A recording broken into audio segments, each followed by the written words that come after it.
Okey. Assalamualaikum warahmatullahi wabarakatuh. Hari ni kita jalan yang mana? Nak jalan yang mana? Jinfeng. Okey, tengok semua pakai baju lawa. Nak pergi jalan-jalan lah.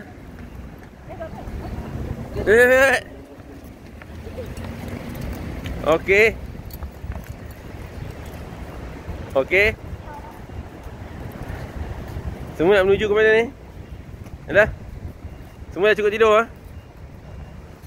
Ha, tak cukup tidur? Okey, nampak ah di depan tu ada menara Taipei 101 ah.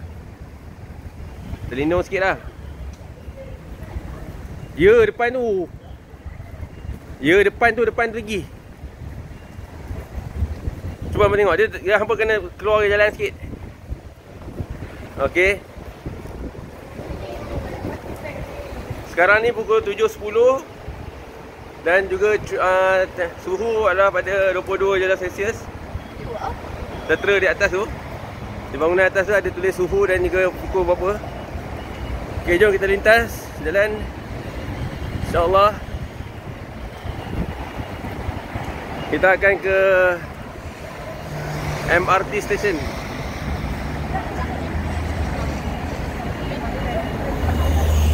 Yang tu yang Taipei 101. Tu. Sini. Ha, tu nampak tu. Ha, tu yang ada antena tu. Ha. Okey, mana sana okey.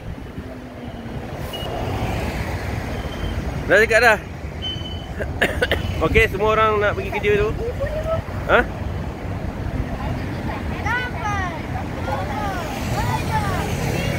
Okey, sekian dulu. Anak Aki. Manda. Cepat. Manda. Oh, tak. Sekian dulu daripada saya, daripada laporan daripada Taiwan. Bye.